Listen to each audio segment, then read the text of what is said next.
organization nationally that has turned 106 years old at the early part of this year on February the 12th.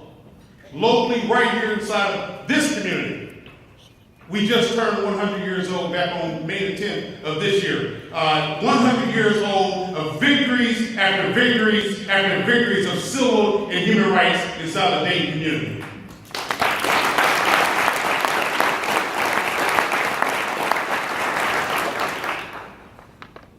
I want to take this opportunity to, first of all, thank my wife, Mrs. Jean A. Ford. She's the one who oftentimes hear a lot of things that goes on in the nighttime when people aren't around. To know that the work that we do with the NAACP is really a thankless job. Locally, it's a payless job. The work that we do, like Abel, we do pro bono work, but however, it's a non-paid job for us as individuals, as volunteers, securing civil human rights for all Americans. So I thank you, Jean. I thank you, my wife, my honey, for standing with me all these years as the president of the NAACP. I thank you for that.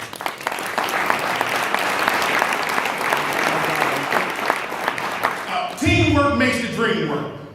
And when I think about this particular award, it's an honor and really humbling to even be here standing before you, because what we do this work because the Lord has given each one of us certain knowledge, skills, and abilities to help people.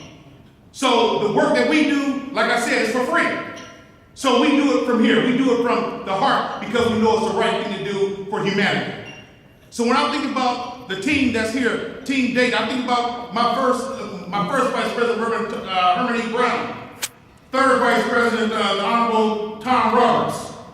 Our second Vice President, Rosa E.R. Smith.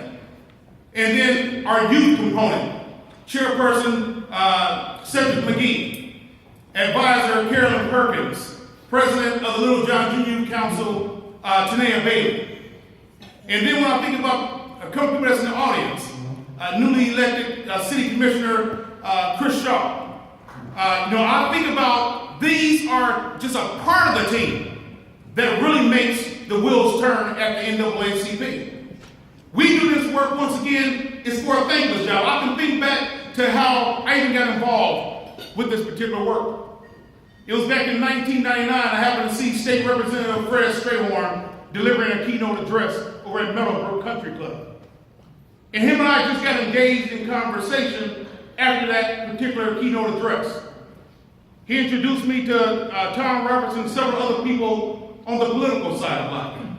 And we have been friends ever since. State Representative Fred Strayhorn, I appreciate you, my brother.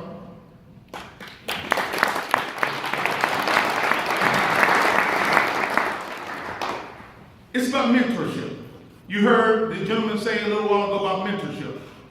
When I think about Tom Roberts, who has mentored several of us, State Representative Fred Strayhorn, has mentored several young people, young African Americans, young Americans, to do their best and to come up and understand that justice and equality is right for every human being. Those are the kind of people that we need to continually surround ourselves with. Everyday citizens go to the polls and vote on legislation and or candidates of your choice. We have state representatives, we have state senators who lobby for bills on State Hill. We have local elected officials who pass city ordinances. We have a president or Congress that will pass federal legislation. We have a president of the United States of America who will veto legislation. But there's one thing you cannot veto. There's one thing you cannot legislate, and that's the heart of man or woman. So a lot of times you got to dig deep within yourselves and your soul to be able to say to yourself, am I about the right thing? Am I just? Am I thinking about equality in everything that I do? When I go to my corporate office every day, what does it look like? What does my top tier leadership look like in my organization? Are we setting a model? What's happening down in the University of Missouri right now? These are the challenges that we have in the days ahead, because as the nation continues to grow, whether or not we like it or not. The nation will continue to brown. We need to understand the importance of working together. When I talk to a lot of younger Caucasians, you know what they tell me?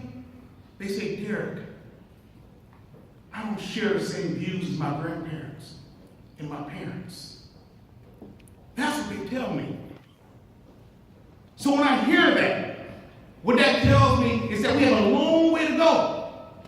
So the NAACP has been fighting for equality just for 106 years. Nationally, 100 years here locally. That means that we're going to have another 100 years.